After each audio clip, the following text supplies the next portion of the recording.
En réalité, la seule différence entre cette méthode de contournement et les autres méthodes qu'on vous a exposées avant, c'est qu'on va vraiment jouer sur les propriétés directement de la lumière.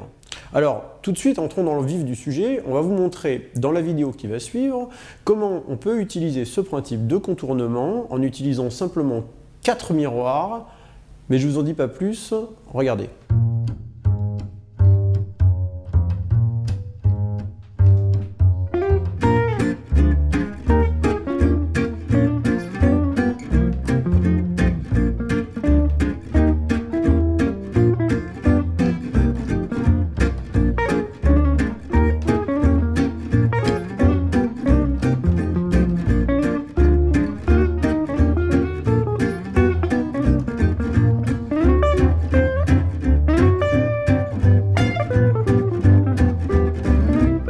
Essayons de comprendre ce qu'on vient de voir dans cette petite vidéo.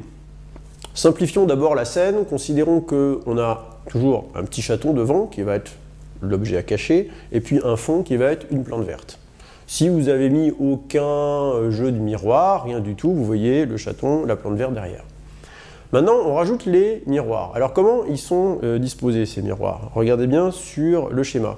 Il y a 4 miroirs qui sont en fait répartis en 2 x 2 miroirs. Le premier jeu de miroirs, c'est 2 miroirs qui sont perpendiculaires entre eux, mais avec les faces réfléchissantes à l'extérieur. Et en face, on a mis un autre jeu de miroirs, qui sont 2 miroirs aussi perpendiculaires entre eux, mais avec les faces réfléchissantes qui sont à l'intérieur cette fois-ci. Alors le trajet des rayons est très simple à comprendre. Vous imaginez un rayon qui vient de la plante verte. S'il n'y avait rien eu, il aurait été normalement jusqu'à votre œil. Mais là, le premier miroir va le défléchir, va le réfléchir à 90 degrés vers le deuxième miroir, qui à son tour va le renvoyer vers le troisième, qui à son tour va l'envoyer vers le quatrième, et le quatrième miroir, il va le renvoyer vers votre œil. Mais le quatrième miroir, il le renvoie de sorte que le rayon ait la même direction que le premier, donc dans le prolongement exact. Ce qui veut dire que votre œil, qui, je le rappelle, a des facultés d'interprétation assez limitées, c'est-à-dire qu'il voit, lui, un rayon qui vient de tout droit, il s'imagine que la plante verte, elle est de tout droit. Il est absolument incapable d'imaginer que le rayon, au lieu d'aller tout droit, a fait en fait un petit détour. Donc si vous avez mis votre petit chaton dans l'espace qui est justement contourné, eh bien il est totalement invisible. C'est très simple. Dans la vidéo, vous avez vu qu'on s'est caché nous-mêmes. Alors nous, on est un petit peu plus grand que les miroirs qui ici font 1,20 m de hauteur.